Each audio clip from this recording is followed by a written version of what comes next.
अब हम बात करेंगे अधिकारों के प्रकार की। तो हमें 3 तरीके के अधिकार जो हैं जनरली जिन पर साधारणतः बात की जाती है, अक्सर चर्चा की जाती है, तो वो हमारे 3 अधिकार हैं: प्राकृतिक अधिकार, नैतिक अधिकार और हमारे कानूनी अधिकार।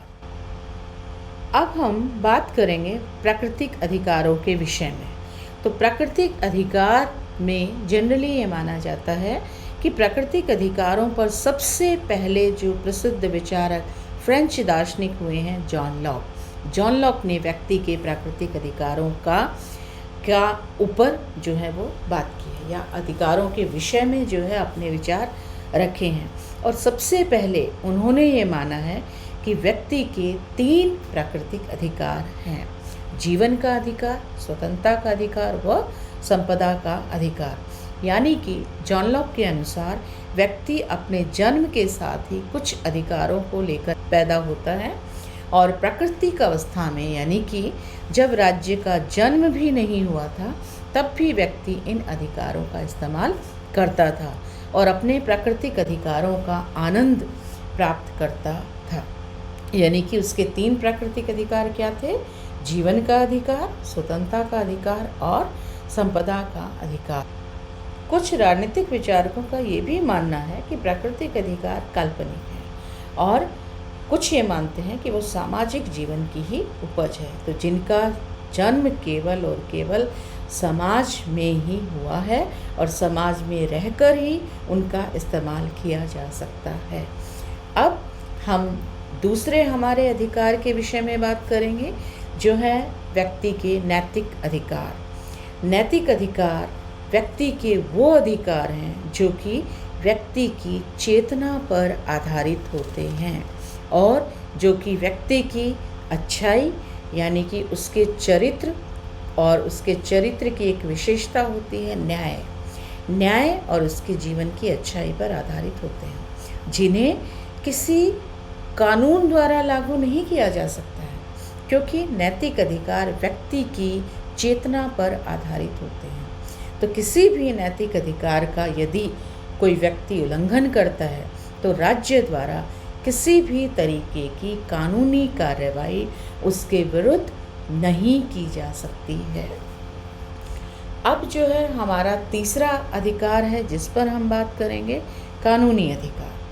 तो कानूनी अधिकार हम ये कहेंगे कि वो अधिकार हैं जिन अधिकारों को राज्य द्वारा मान्यता प्राप्त होती है और जो अधिकार राज्य द्वारा ही लागू किए जाते हैं तथा जिनके उल्लंघन पर राज्य द्वारा कानूनी सज़ा का प्रावधान भी है।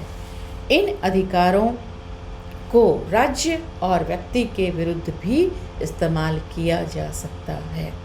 कानूनी अधिकार नैतिक अधिकारों से भिन्न है और कानूनी अधिकार सभी नागरिकों को बिना किसी भेदभाव के अपने कानूनी अधिकार को लागू कराने के लिए उनको ये एक कानूनी संरक्षण जो है वो राज्य द्वारा प्राप्त होता है कि उनके किसी भी अधिकार का यदि उल्लंघन होता है तो व्यक्ति उसको लागू कराने के लिए न्यायालय भी जा सकता है। आगे हम लोग इस विषय पर बात करेंगे कानूनी अधिकारों के कितने प्रकार हैं। तो कानूनी अधिकारों के हमारे 3 प्रकार हैं: नागरिक अधिकार, राजनीतिक अधिकार और आर्थिक अधिकार।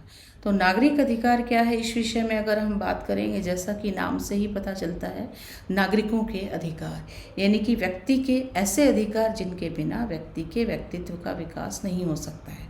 तो नागरिक अधिकारों में हम कह सकते हैं जीवन का अधिकार, संपत्ति का अधिकार, या आपको समाज में समानता का अधिकार या सम्मानता पूर्वक जीवन जीने का अधिकार। और ये अधिकार हर व्यक्ति को बिना किसी भेदभाव के राज्य द्वारा प्राप्त होते हैं। दूसरा हम बात करेंगे हमारे पॉलिटिकल राइट्स के बारे में। राजनीतिक अधिकार, राजनीतिक अधिकार सबसे महत्वपूर्ण हम कहेंगे कि समाज में राजनीतिक प्रक्रिया में व्यक्ति की अपनी भागीदारी को साबित करने के अधिकार हैं, जिसमें कि सबसे हमारा महत्वपूर्ण अधिकार है लोगों को मत देने का अधिकार। यानी कि हम अपनी राजनीतिक प्रक्रिया में मत देने का अधिकार प्राप्त करते हैं। दूसरा है कि आपका चुनाव में खड़े होने का अधिकार, यानी कि हर किसी व्यक्ति को, उस राज्य का अगर वो नागरिक है तो उसको चुनाव में खड़े होने का भी अधिकार है। और उसके बाद आता है कि हर व्यक्ति को सभी सरकारी ऑफिसेज में पद प्राप्त करने का अधिकार।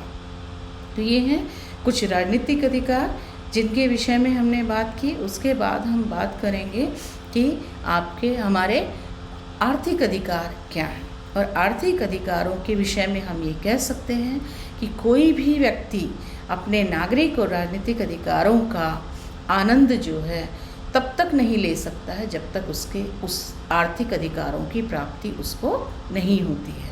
और आर्थिक अधिकारों के लिए व्यक्ति को क्या चाहिए? एक बेसिक व्यक्ति की जीवन की आवश्यकता क्या होती है? रोटी, कपड़ा या मकान, और सुरक्षा के साथ जीवन व्यतीत करना। तो इस तरीके से व्यक्ति को इन सब के लिए कौन से अधिकार प्राप्त होने चाहिए? आर्थिक अधिकार। और आर्थिक अधिकारों में जैसे कि व्यक्ति को काम करने का अधिकार, या दूसरा हम कह सकते हैं कि एक काम करने के बदले में एक उचित वेतन प्राप्त करने का अधिकार। और दूसरा आता है कि व्यक्ति को सामाजिक सुरक्षा की गारंटी।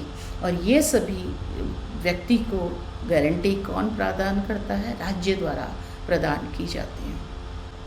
इसलिए हम कह सकते हैं कि व्यक्ति अपने आर्थिक अधिकारों को प्राप्त करके ही अपने नागरिक और राजनीतिक अधिकारों का आनंद ले सकता है।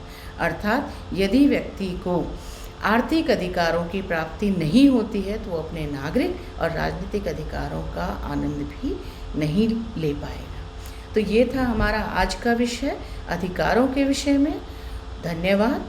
और आप सभी छात्रों से मेरा अनुरोध है कि आपके कोई भी इस विषय में किसी भी तरीके के डाउट हैं या किसी भी तरीके से आपको कोई संदेह है या कोई भी सवाल है तो आप कमेंट बॉक्स में जाके उसको पोस्ट कर सकते हैं या लिख सकते हैं।